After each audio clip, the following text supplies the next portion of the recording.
Lieutenant Marcus Brennan pointed at the homeless man sitting near the perimeter fence. "Get him out of here, now. General Marsh arrives in 15 minutes, and I will not have some vagrant ruining this demonstration."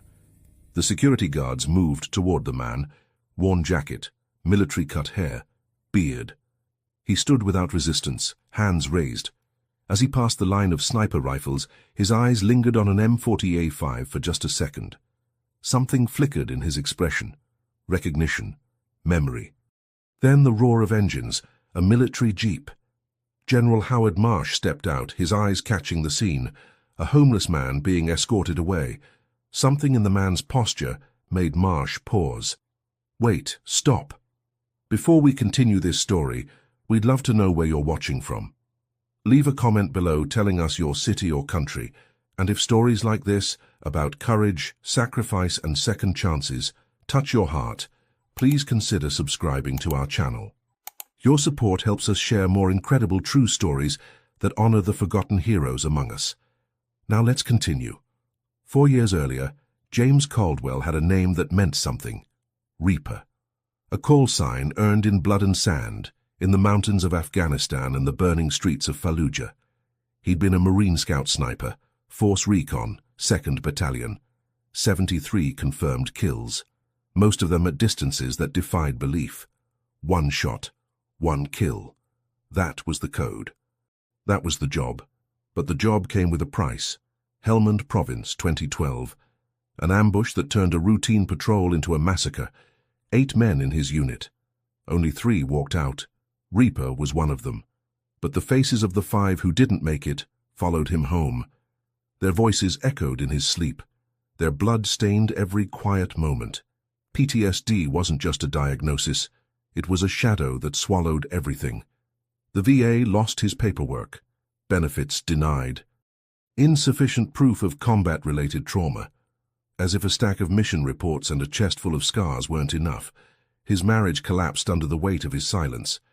His daughter, Emily, stopped calling, and one day, James Caldwell just stopped trying. The streets were quieter than the war. That's what he told himself. Under the Roosevelt Bridge, near Fort Bragg, he found a kind of peace. The sound of the river covered the sound of helicopters in his head. The cold kept him awake, kept the nightmares at bay. He carried 3 things in a green military rucksack: a photo of his platoon, folded and stained with rainwater and years of handling. 8 faces stared back at him. 5 of them were dead.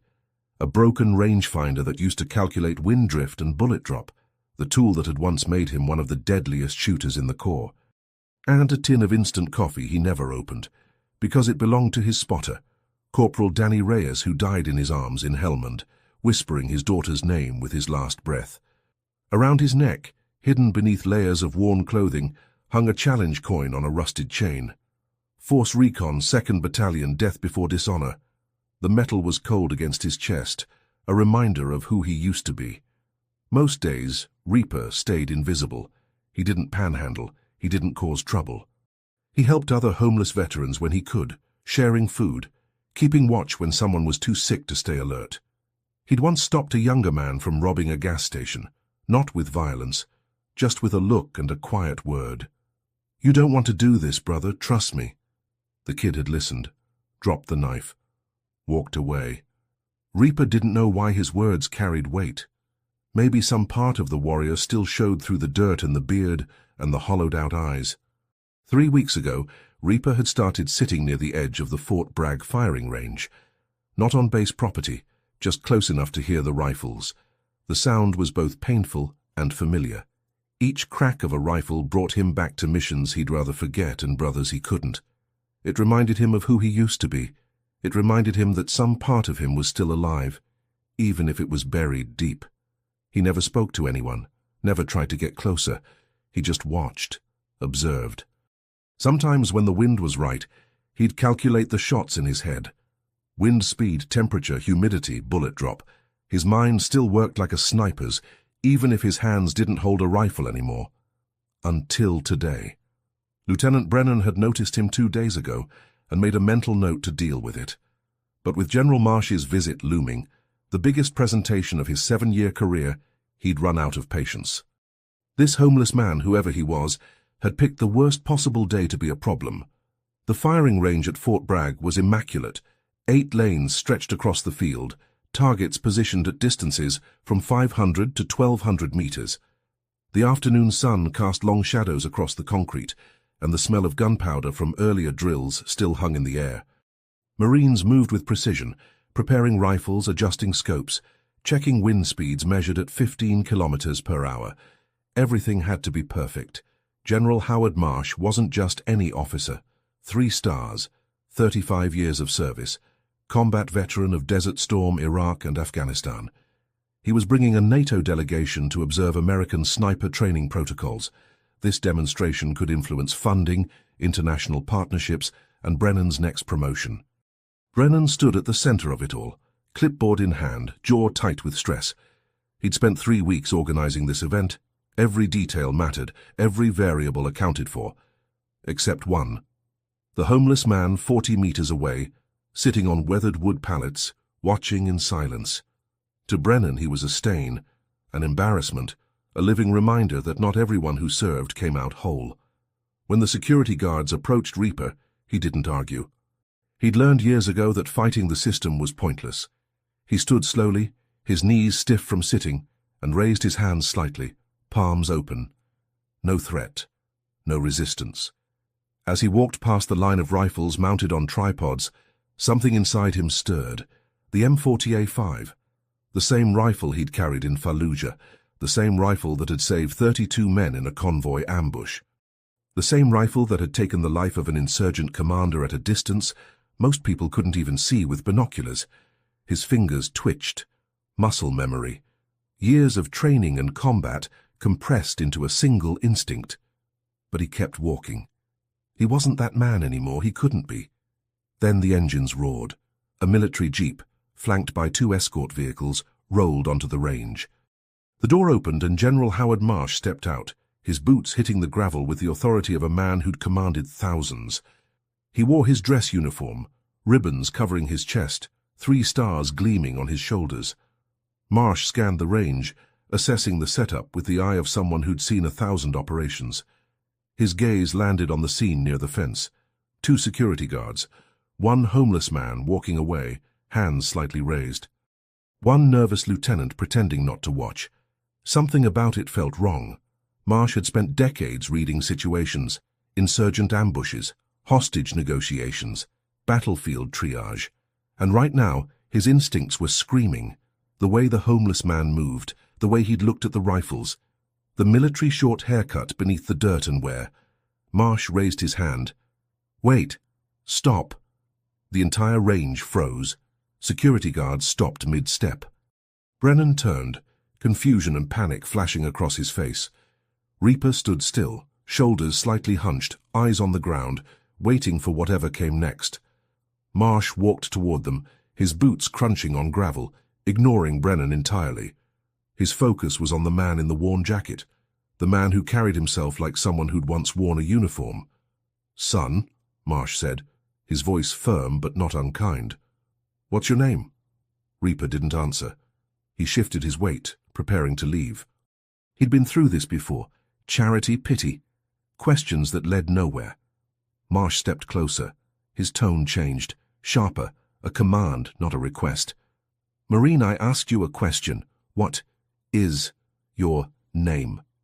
The word Marine landed like a punch to the chest. Reaper stopped mid-step. No one had called him that in 4 years. Slowly he turned. His eyes met Marsh's for the first time. They were grey-blue, sharp, despite the years of pain etched around them. Eyes that had seen things most people couldn't imagine. Caldwell, Reaper said, his voice rough from disuse from years of silence. James Caldwell. Marsh repeated the name quietly, his mind racing through decades of reports, briefings, classified documents. The name was familiar, too familiar. Then his eyes widened. Caldwell? James Caldwell? Call sign? Silence. Reaper's jaw tightened. He didn't want to say it. Didn't want to be that person again. That name belonged to someone who died in Helmand, even if his body kept walking.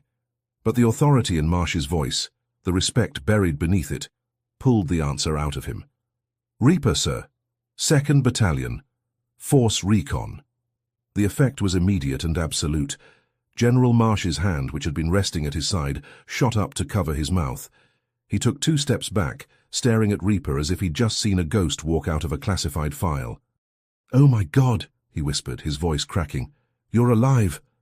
Behind him, Sergeant Dale Morrison, a 43-year-old range instructor who'd served 2 tours in Iraq during the same years as Reaper, dropped the clipboard he was holding. It clattered against the concrete, the sound echoing across the silent range. "Holy—" His voice broke. "No way! No fucking way!" Soldier First Class Ryan Cho, one of the Marine snipers selected for the demonstration, grabbed the edge of the equipment table next to him to steady himself. His knees had literally gone weak. He'd heard the stories. Every sniper in training heard the stories.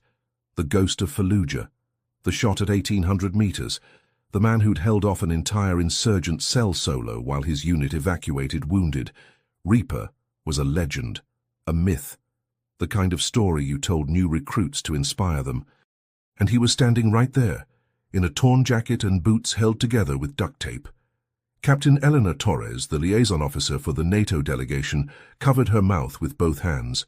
Her eyes filled with tears she didn't understand. She didn't know Reaper personally, but she knew the name. Every officer knew the name. She turned to the 3 NATO representatives beside her and whispered in clipped British English, "That's Reaper, the Reaper." Their faces went pale. Corporal Jennifer Lawson, logistics coordinator, stood frozen with a radio in her hand. She looked from Brennan to Marsh to Reaper, as if trying to reconcile the homeless man with the legend. She couldn't. Her hands were shaking. Lieutenant Marcus Brennan's face had gone completely white, all the blood drained from it in an instant. His mouth opened and closed like a fish out of water, but no sound came out. His hands began to tremble visibly. He looked at Marsh, then at Reaper, then at the ground as if searching for a hole to disappear into. His career, his reputation, his carefully planned presentation, all of it was collapsing in real time. What Brennan didn't know, what he couldn't have known, was that the man he'd just tried to throw off the range like garbage had been written about in classified Pentagon reports, that generals and colonels still referenced his missions in tactical briefings. That Reaper wasn't just a call sign. It was a standard, an expectation, a reminder of what one Marine with the right training and the right moment could accomplish. Marsh stepped forward, his voice shaking now, something almost like grief in his tone. "Reaper, we thought you were dead, or captured, or worse. The reports, they just stopped after 2012. No one knew where you went."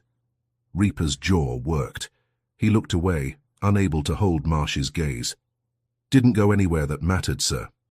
Marsh shook his head slowly, his eyes glistening. "You mattered. You still matter." He turned to Brennan, and his expression hardened into something cold and absolute. "Lieutenant, do you have any idea who this man is?" Brennan stammered, sweat beading on his forehead. "Sir, I didn't—" Marsh cut him off with a raised hand. "This Marine has more confirmed kills, more lives saved, more time in actual hellfire than everyone on this base combined. He's been written about in classified after-action reports that you'll never have clearance to read. And you were going to throw him out like trash?" Brennan opened his mouth, but nothing came out. "I don't want to hear it," Marsh said coldly. "Not now." Marsh turned back to Reaper, and his tone softened again. "When's the last time you held a rifle?" Reaper hesitated. The question felt like a trap, like opening a door he'd spent 4 years keeping shut. "4 years, sir. 4 years." Marsh nodded slowly, processing that. Then he gestured to the M40A5 mounted on the nearest stand, the rifle Reaper had been staring at moments before. "You remember how?" Reaper's eyes flicked to the rifle. Something shifted in his posture, a straightening of the spine, a focus in his gaze, the warrior recognizing his weapon. "Yes, sir."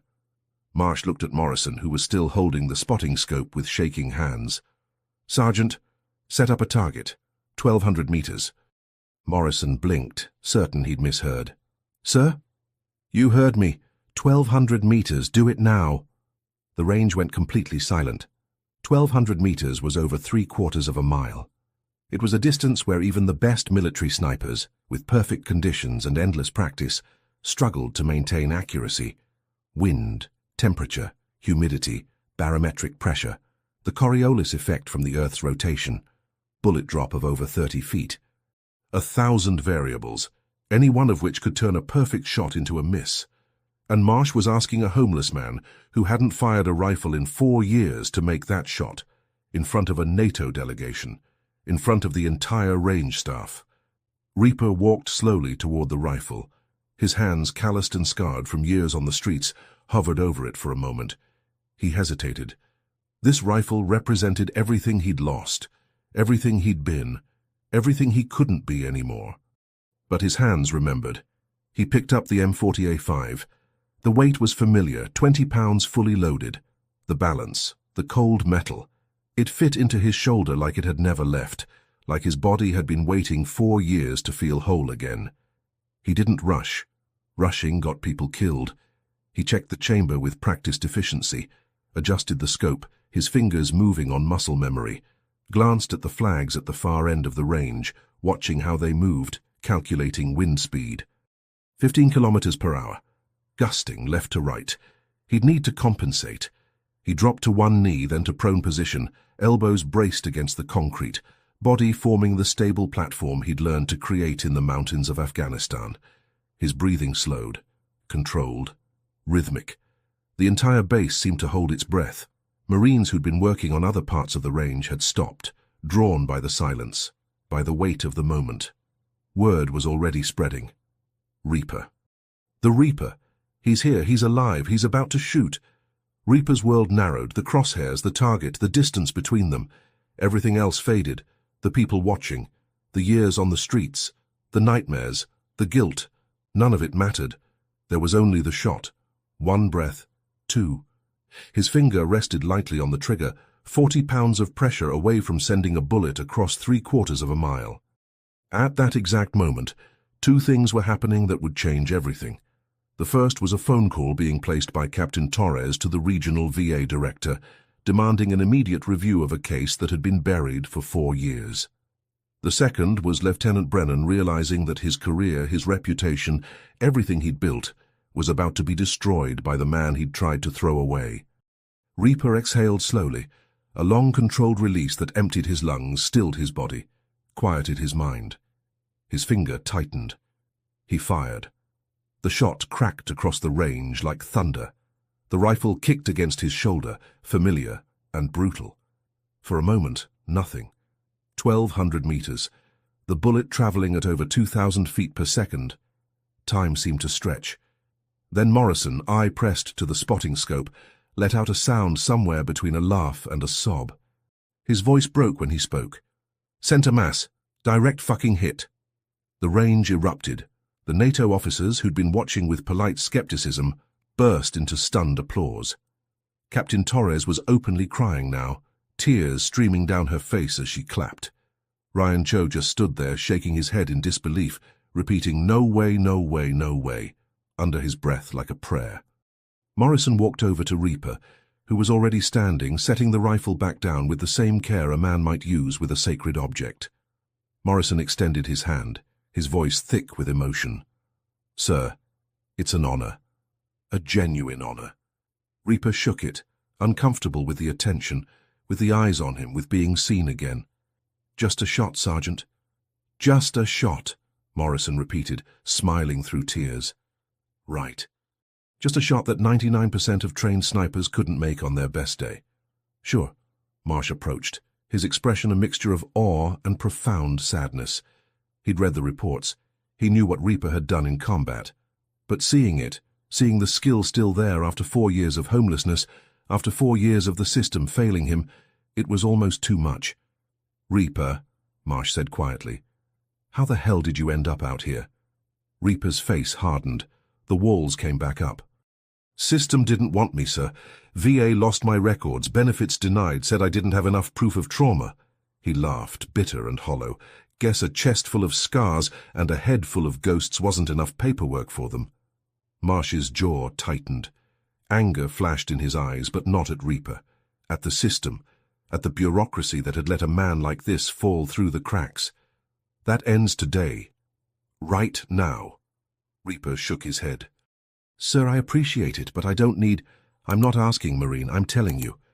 You're getting your benefits, you're getting housing, you're getting the medical care you should have had 4 years ago, and if anyone, anywhere tries to stop that, they'll answer to me personally, understood? For the first time in 4 years, Reaper felt something other than emptiness. It wasn't hope, not yet, but it was close. Over the next 2 hours, the scheduled demonstration became an afterthought. No one cared about the prepared shooters anymore. Word had spread like wildfire through Fort Bragg. Reaper, the Reaper, alive. Here. Made the shot. Marines who'd only heard the stories started appearing at the edge of the range, watching from a distance, some standing at attention, some saluting, some just staring in disbelief at the legend made flesh. Marsh pulled Reaper aside, into a quieter area near the command tent, away from the eyes, away from the noise. He sat down on a bench and gestured for Reaper to sit beside him. Reaper did, reluctantly, his body tense, ready to run. Talk to me, Marsh said, his voice gentle now, the general replaced by something more human. What happened after you got out? Reaper was quiet for a long time, staring at his hands, at the scars on his knuckles, the burn marks from handling hot rifle barrels. Then, slowly, the words came. Helmand, 2012. Routine patrol that wasn't routine. Ambush. IED took out our lead vehicle. Small arms fire from 3 directions. We were pinned. I was on overwatch, 500 meters out. I saw it all happen and couldn't stop it. His voice cracked. Lost 5 men in under 3 minutes. My spotter, Danny Reyes, he took shrapnel to the chest. I ran down from position, held him while we waited for medevac, told him he'd be okay. He knew I was lying. He died saying his daughter's name. Maria. She was 6. Marsh didn't interrupt. He just listened. I came home, Reaper continued, but I didn't. You know? My body was here, but everything else was still in that valley. I couldn't sleep, couldn't be around people. Loud noises sent me into flashbacks. My wife tried. God, she tried. But I was a ghost in my own house. Eventually she left, took our daughter, Emily. I don't blame her. I wasn't a husband, I wasn't a father. I was just broken. He took a shaky breath. I went to the VA, tried to get help, but my records were incomplete. Paperwork lost in a system transfer. They said I didn't have proof of combat-related trauma, no proof, like the nightmares weren't real, like the scars were fake. I tried to fight it, but I was barely keeping my head above water. It was easier to just disappear. The streets, Marsh said quietly. Yeah, the streets. No one expected anything from me there. No one asked questions. Under that bridge, I could hear the river, and it covered the sound of helicopters in my head. The cold kept me awake, kept the nightmares away. It wasn't living, but it was surviving, and some days that was enough. Marsh leaned back, his own eyes wet now. You saved how many lives in your career, Reaper? Don't know, sir. Wasn't keeping count. Well, I do. I've read your file. The real file. The classified one. Marsh's voice grew firm, certain. You saved an entire convoy in Fallujah. 32 men. You held off an insurgent force solo for 40 minutes in Sangin, while your unit evacuated wounded. You took that 1,800-meter shot that stopped a suicide bomber from hitting a school. Intelligence said it was impossible. You did it anyway. That school had 200 kids in it. Reaper looked away. I was just doing my job. No, Marsh said, his voice hard now. You went beyond the job, way beyond. You've done more for this country than most people will do in 10 lifetimes. And the system failed you. That ends now, today, right here. Reaper shook his head, unable to accept it. Sir, I appreciate what you're trying to do, but I don't need charity. I don't need... This isn't charity, Marine. This is what you earned. This is what you're owed. And I will personally make sure you get every single thing you're entitled to. Medical care, housing, benefits, all of it. Because you're one of us. And we don't leave our people behind. Not anymore. Never again. For the first time in 4 years, Reaper allowed himself to believe it might be true. Later that evening, after the NATO delegation had left impressed and awed by what they'd witnessed, after the range had cleared and the sun had set, General Marsh confronted Lieutenant Brennan in his office. The lieutenant stood at rigid attention, sweating, his dress uniform soaked through, knowing what was coming and powerless to stop it. Marsh didn't yell. He didn't need to. His voice was cold, measured, and absolutely final. "Lieutenant Brennan, you had an opportunity today to show leadership, compassion, and the core values every Marine is supposed to embody. Instead, you showed arrogance, ignorance, and a complete lack of respect for the men and women who've sacrificed for this country." Brennan swallowed hard, his Adam's apple bobbing. "Sir, I didn't know—" Marsh's hand shot up, silencing him. "You didn't ask. That's the problem. You saw a homeless man and you made a judgment.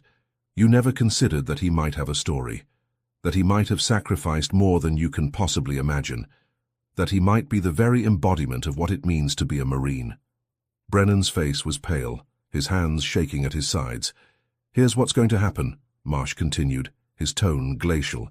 "You will write a formal, detailed apology to Gunnery Sergeant James Caldwell. You will personally assist in getting him every benefit and resource the VA owes him, and you will follow up weekly until his situation is completely resolved. You will attend mandatory training on veteran support and PTSD awareness. And if I ever hear of you or anyone under your command treating a veteran like this again, your career is over, not just stalled, over. Do I make myself absolutely clear?" "Yes, sir. Crystal clear, sir." Dismissed. Brennan left the office a smaller, broken man. The story spread through Fort Bragg like wildfire over the next few days, carried by the Marines who'd witnessed it, shared in mess halls and barracks and training yards. Brennan became a cautionary tale. He lost the respect of his peers and his subordinates. Within a month, he was reassigned to administrative duties in a windowless office, processing supply requisitions. His career, his ambitions, all of it destroyed by his own judgment and arrogance. But Reaper didn't care about Brennan's punishment. Revenge wasn't what he needed. He cared about the phone call Marsh made the next morning, his voice calm but carrying the weight of 3 stars and 35 years of pulling the right strings. "Reaper, it's General Marsh. It's done. You've got an appointment with the VA tomorrow at 0900. Full medical evaluation, psychiatric assessment, benefits review. I've personally spoken to the regional director. Your records have been located and restored. Benefits are being reinstated retroactively, which means you'll receive back payment for the last 4 years." Reaper, standing under the Roosevelt Bridge with the old flip phone Marsh had given him pressed to his ear, couldn't speak. His throat had closed up. Marsh continued. "There's an apartment ready for you. 10 minutes from base. 1 bedroom, fully furnished, kitchen, hot water, heating. Rent is subsidized through veteran housing programs. You can move in today if you want. The keys are waiting at the base housing office. Just give them your name." Reaper stared at the river, at the place he'd called home for 4 years, and felt something break inside him. Not in a bad way, in the way a dam breaks when it can't hold back the water anymore. "Sir," he managed, his voice hoarse. "I don't know what to say." "Don't say anything, just show up. That's all I need you to do, show up." He did. The apartment was small. 1 bedroom with a real bed, not concrete or cardboard. A kitchen with a stove and a refrigerator humming quietly. A bathroom with hot water that ran clear. Not the freezing river water he'd been washing in for years. It was more than Reaper had seen in 4 years. It felt like a palace. It felt like a trap. It felt impossible. He stood in the doorway for 10 minutes, his rucksack still on his shoulders, afraid that if he stepped inside it would all disappear, that he'd wake up under the bridge and realize it was just another cruel dream. But it didn't disappear. Marsh appeared behind him, holding a bag of groceries. "You going to stand there all day, or are you going to come inside?" Reaper stepped in. The floor was solid. The walls were real. It was real. Over the following weeks, Reaper attended therapy sessions with Dr. Sarah Chen, a counselor who specialized in combat trauma and had worked with veterans for 15 years. It was harder than combat, harder than any mission, because he had to face the things he'd been running from. Some days he couldn't talk at all. He'd sit in her office staring at the floor, the words trapped behind 4 years of silence. Other days, the words poured out like blood from a reopened wound. He talked about Helmand, about Danny Reyes dying in his arms, about the faces of the men he'd killed, even though they were enemy combatants, even though it was justified, about the impossible weight of being called a hero when he felt like a failure. Dr. Chen didn't rush him, didn't judge him, just listened. And slowly, session by session, the nightmares became less frequent. The flashbacks didn't disappear, but they became something he could navigate. The guilt didn't vanish, but it became something he could carry without it crushing him. Marsh visited regularly, always unannounced, always bringing coffee or food. They didn't always talk about the heavy things. Sometimes they just sat in comfortable silence, two warriors who understood what it meant to carry the weight of command, of decisions, of lives saved and lives lost. One afternoon, 6 weeks after the day on the range, Marsh brought an offer. "Reaper, I want you to consider something. We need someone to train our snipers, not full-time, just a few hours a week. Pass on what you know. Share your experience. Real combat experience, not just classroom theory." Reaper tensed. "Sir, I'm not sure I'm—" "No ceremonies," Marsh interrupted. "No media, no publicity. You don't even have to wear a uniform if you don't want to. Just you and small groups of Marines who are about to deploy. Teach them what you learned, before they have to learn it the hard way, the way you did." Reaper considered it. The thought of holding a rifle again, of being responsible for training others, it terrified him. But it also felt right, like a purpose, like a way to honor the men who didn't make it home. "Okay," he said quietly, "I'll do it." The first training session was awkward. 6 young Marines, all in their mid-20s, fresh-faced and eager, sitting in a small classroom, staring at the man standing in front of them. They knew the stories. Everyone knew the stories by now. But seeing Reaper in person in civilian clothes with grey in his beard and pain in his eyes, it was different than the legend. Reaper didn't give speeches. He didn't tell war stories for entertainment. He taught. "Wind matters more than you think," he said, his voice rough but certain. "Temperature matters, humidity, air pressure, the curve of the earth at extreme distances, and most important, your breathing. You control that, you control the shot. Lose control of your breath and you've lost everything." He took them to the range. He didn't just demonstrate. He explained. He corrected their stance, their grip, their breathing. He showed them mistakes he'd made and how to avoid them. He was patient in a way that surprised even himself. When one of the Marines, a young corporal named Marcus Webb, asked quietly, nervously, "Sir, is it true you made an 1800-meter shot in Afghanistan?" Reaper paused. The question hung in the air. He could deflect. He could ignore it. But these men were about to deploy. They deserved the truth. "Yeah," he said finally. But it wasn't skill. It was desperation. There was a school. 200 kids inside. Intelligence said there was a suicide bomber heading for it. I had one shot. One chance. I missed, those kids died. Webb stared at him with something close to reverence. "That's exactly why it was skill, sir, because you didn't miss." Reaper looked at the young Marine and saw himself 15 years ago, confident, ready, unbroken. He hoped Webb would come home different, better, whole. Weeks turned into months. Reaper's life didn't become perfect. PTSD doesn't have a cure. The ghosts of Helmand still visited him in the quiet hours of the morning. But he had a roof over his head. He had food. He had therapy. He had purpose. And slowly, carefully, he started to believe he might deserve it. 7 months after the day on the firing range, Reaper received a message through Marsh. His daughter, Emily, wanted to see him. She'd heard what happened.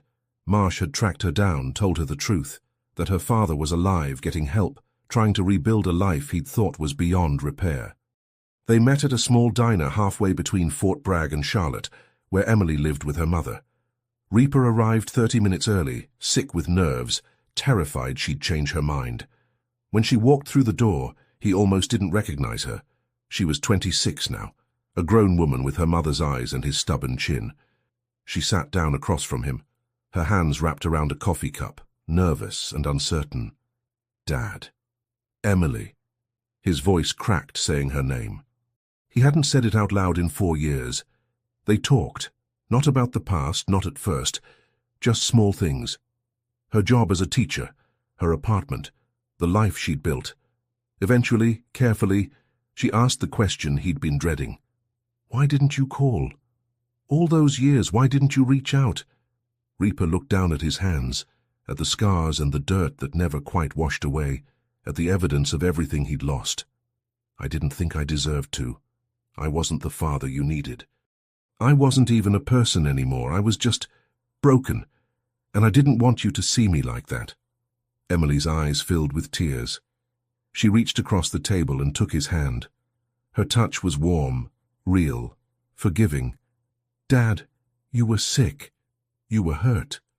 That doesn't mean you didn't deserve us. That doesn't mean we stopped loving you. He looked up at her, and for the first time in years, he let himself cry. Not silent tears. Real gasping sobs that came from somewhere deep and wounded, and finally starting to heal. They didn't fix everything that day. Broken relationships don't mend in one conversation. But it was a start. A genuine, honest start. 1 year after the day on the firing range, General Marsh organized a small private ceremony. Not public, not for the media. Just a gathering of 50 Marines who'd served with Reaper, been trained by him, or knew his story. It was held in a small conference room on base, not the parade ground.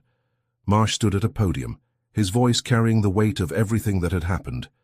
Ladies and gentlemen, we're here today to honor a Marine who embodies everything this Corps stands for.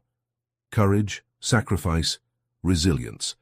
Gunnery Sergeant James Caldwell, call sign Reaper, has been awarded the Silver Star, the Bronze Star with Valor, and the Purple Heart for actions in Iraq and Afghanistan. He declined these honors years ago, believing he hadn't earned them. Today we're setting the record straight. Reaper stood at attention, uncomfortable in the dress uniform Marsh had insisted he wear. When Marsh pinned the medals to his chest, Reaper's hands were shaking. Marsh asked if he wanted to say anything. Reaper shook his head, but then he changed his mind, because these men, these Marines, they deserved to hear it. I'm not a hero, he said, his voice steady despite the emotion choking him. Heroes are the ones who didn't come home. Danny Reyes, Marcus Hall, Jose Ramirez, Tyler Brooks, Sam Nguyen. They're the ones you should remember. They're the ones who gave everything. His voice grew stronger. I'm just a guy who got lost, who the system forgot, and who got a second chance because one general refused to look away. I'm grateful for all of it, for the help, for the Marines in this room, for the chance to keep serving, even in a small way, that's all. Thank you. The room was silent for 3 seconds. Then, one by one, every Marine in that room came to attention and saluted. It wasn't protocol. Reaper wasn't their commanding officer. But respect doesn't follow protocol, it follows truth. Reaper returned the salute, tears streaming down his face, and for the first time since Helmand, he felt like a Marine again. 2 years after that day on the range, Reaper still trains snipers. Small groups, quiet sessions, no fanfare. He still lives in the small apartment near Fort Bragg, though he's decorated it now. Photos on the wall, his challenge coin in a frame, a new rangefinder on his desk. He sees Emily twice a month, sometimes more. They're rebuilding piece by piece. She brought her boyfriend to meet him last month. Reaper liked him. He told her so. She cried and hugged him for 5 minutes. The nightmares still come, but less often now. Maybe twice a month instead of every night. He's learned to manage them, to talk about them in therapy, to not let them define him. One morning, 2 years and 3 months after General Marsh heard his name, Reaper returns to the firing range alone. The sun is just rising, painting the North Carolina sky in shades of orange and red and gold. The base is quiet, peaceful. He picks up an M40A5, sets up a target at 1,200 meters. Lies prone, body forming the stable platform he's created 1,000 times, controls his breathing, finds the rhythm, exhales, he fires. The bullet crosses 3/4 of a mile in under 2 seconds, hits center mass. Perfect. He sets the rifle down carefully, reverently, and stands. The air is cold but clean. The river nearby sounds like peace instead of an escape. And for the first time in over a decade, James Reaper Caldwell Feels like he might actually be okay. Not healed, not whole. But okay. And sometimes that's enough. If this story moved you, if it reminded you that second chances are possible, that heroes can be found in the most unexpected places, please subscribe to our channel. And right now, on your screen, you'll see another incredible story waiting for you. Click it, watch it, and remember, every person you pass on the street has a story. Some of them might just be legendary. Thank you for watching.